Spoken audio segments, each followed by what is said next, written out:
Hello guys, this is Ramandeep Kaur, currently working as assistant professor at Khalsa College and my qualification is BCom, MCom, postgraduate diploma in science and services, 2 time UGC NET qualified and pursuing B.Ed. तो हमने पीछे topic खत्म किया था circular flow of income in 2 sector. आज हम उसका next chapter start करेंगे नेशनल इनकम। नेशनल इनकम क्या होता है? सबसे पहले मैंने उसकी डेफिनेशन बोर्ड पे लिख रखी है। तो ये क्या कहता है? It refers to the sum total of factor income earned by normal resident of a country within the domestic territory of a country during an accounting year. तो फैक्टर नेशनल इनकम क्या होता है? जितनी भी factor income एक normal resident के द्वारा earn की जाती है हमारी कंट्री की डोमेस्टिक टेरिटरी के अंदर है कि उसको क्या बोला जाता है? नेशनल इनकम बोला जाता है। अब सबसे पहले इसके अंदर 3 टर्म्स है, हम उन 3 टर्म्स को डिस्कस करते हैं। पहली टर्म क्या है? Factor income.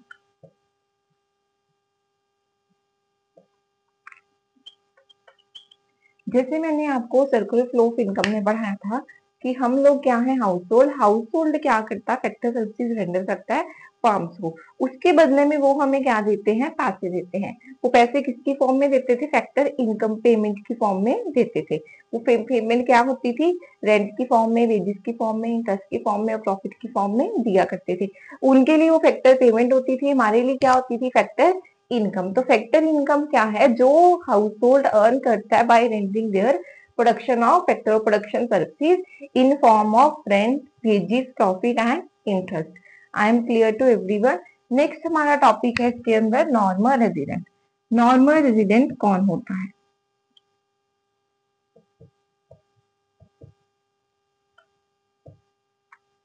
नॉर्मल रेजिडेंट वो पर्सन होता है या वो एक इंडिविजुअल या इंस्टीट्यूट होता है जो एक कंट्री के अंदर रह रहा है, प्लस उसका सेंटर ऑफ इकोनॉमिक इंटरेस्ट भी कहाँ लाए करता है? उसी कंट्री के अंदर लाए करता है। तो जनरली क्या होता है? Normal resident is a person और individual who lies inside in that country or whose center of economic interest is also lie in that country. For example, कोई भी पर्सन है वो इनकम भी इंडिया में कर रहा है, कंजम्पशन भी इंडिया में कर रहा है, वो सेविंग भी इनकम में कर रहा है और वो इन्वेस्टमेंट भी इंडिया में कर रहा है। तो वो उसका सेंटर ऑफ इकोनॉमिक इंटरेस्ट कहाँ पे है? इंडिया में। तो वो मेरा क्या होगा? एक नॉर्मल रेजिडेंट होगा। अब नॉर्मल रेजिडेंट कौन नहीं होते? नॉर्मल रेजिडेंट कोई भी IMF हो गया, WHO हो गया, कोई भी फॉरेन के जो टूरिस्ट आते हैं हमारे इंडिया के अंदर विजिट करने, वो कोई भी हमारा डोमेस्टिक टेरिटरी के अंदर नहीं आता, ना ही वो हमारा नॉर्मल रेजिडेंट होता है। क्लियर है? अब हम नेक्स्ट हम पढ़ते हैं डोमेस्टिक टेरिटरी। डोमेस्टिक टेरिटरी क्या होता है? डोमेस्टिक टेरिटरी का मतलब एक बॉर्डर बनता है जो हमारे कंट्री के अंदर हमारी पॉलिटिकल या ज्योग्राफिकल बाउंड्रीज के अंदर अंदर जो रह रहा है उसको क्या बोला जाता है? Domestic territory of that country. इसके अंदर कौन आते हैं? कोई भी नॉर्मल रेजिडेंट है, उसने बच्चे एयर के बिजनेस में या एयरक्राफ्ट के बिजनेस में या कोई भी मैसेज के अंदर लगा है, लेकिन वो है कहाँ कहाँ का? नॉर्मल रेजिडेंट, इंडिया का नॉर्मल रेजिडेंट। उसको कहाँ पे काउंट किया जाएगा? डोमेस्टिक टेरिटरी के अंदर काउंट किया जाएगा।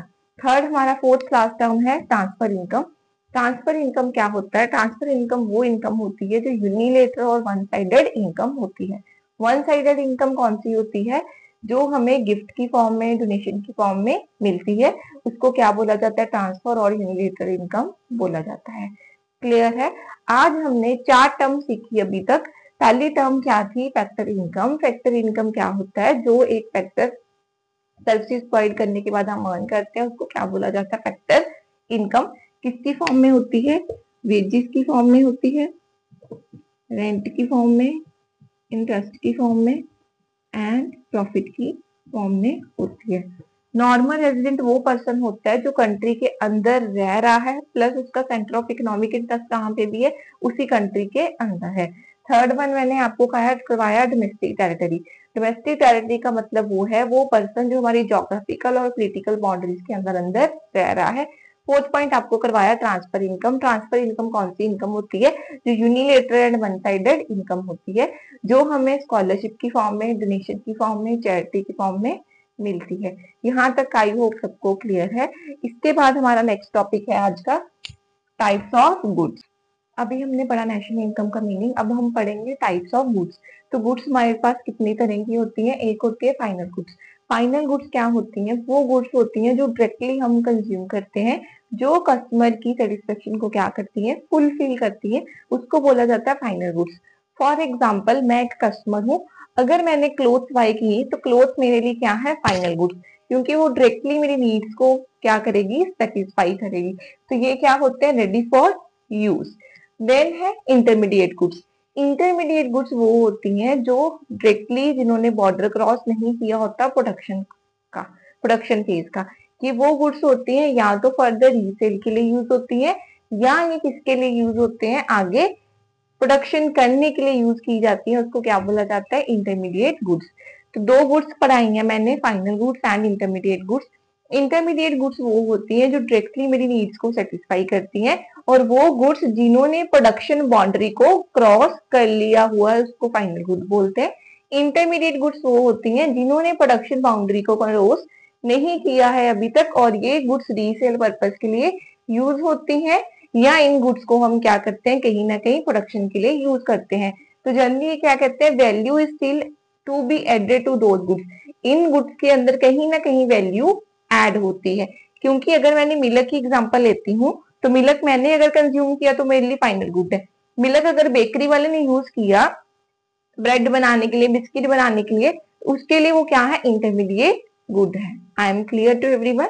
देन है हमारे पास कंज्यूमर गुड्स। कंज्यूमर गुड्स के आगे अंदर तीन तरह की टाइप्स हैं। पहली टाइप क्या है, ड्यूरेबल गुड्स। ड्यूरेबल गुड्स का मतलब क्या होता है, जो लॉन्गर टर्म के लिए चलती हैं। ड्यूरेबल गुड्स वो होती हैं जो मोर देन 1 ईयर से हम यूज करते हैं।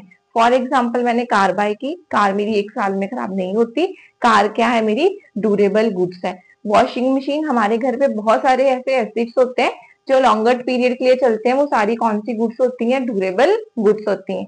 देन है सामी ड्यूरेबल गुड्स। सामी ड्यूरेबल गुड्स वो होती हैं जो हम कुछ टाइम के लिए यूज करते हैं, देन वो क्या हो जाती है, खराब हो जाती है। More than 1 year but less than 5 year, उसको क्या बोला जाता है, सामी ड्यूरेबल गुड्स। देन है हमारे पास non durable goods. Non durable goods वो होती हैं जो ड्यूरेबल गुड्स नहीं है। फॉर एग्जाम्पल, ये कौन सी गुड्स होती हैं, पैरिशेबल नेचर की गुड्स होती हैं। पैरिशेबल नेचर क्या होता है, जो बहुत जल्दी खराब हो जाते हैं। इसके अंदर हम एग्जांपल लेते हैं फ्रूट्स की, वेजिटेबल्स की, मिल्क की, ब्रेड की। ये बहुत जल्दी खराब हो जाते हैं, तो ये किस टर्म के लिए होते हैं, शॉर्ट पीरियड के लिए होते हैं, वेजिटेबल्स एंड फ्रूट। इसकी मैंने एग्जांपल लिखी हुई है। देन है कैपिटल गुड्स। कैपिटल गुड्स वो गुड्स होती हैं जो आगे फर्दर प्रोडक्शन के लिए यूज की जाती हैं। फर्दर प्रोडक्शन के लिए यूज की जाती है, मेरे पास क्या है, मशीनरी। मशीनरी से मैंने आगे फर्दर क्या करनी है, प्रोडक्शन करनी है, उसको क्या बोला जाता है, कैपिटल गुड्स बोला जाता है। तो आज के हमारे 2 टॉपिक कंप्लीट है, नेशनल इनकम का मीनिंग और टाइप्स ऑफ गुड्स हमने पढ़ लिए हैं। ये सारे टर्म्स आपको यूज होंगे न्यूमेरिकल करने के लिए, नेशनल इनकम के लिए। अगर किसी को कोई भी डाउट है तो आप लोग कमेंट सेक्शन में पूछ सकते हो। Secondly, kindly subscribe my channel, like and comment and share. And अगर आपको इसके पीडीएफ की फॉर्म में हैंड रिटन नोट्स चाहिए तो आप मेरे को कमेंट सेक्शन में कमेंट करके बोल सकते हो कि हमें नोट्स चाहिए, और इसके लिए आप टेलीग्राम चैनल भी ज्वाइन कर सकते हो, कॉमर्स एडिशन 07। Thank you.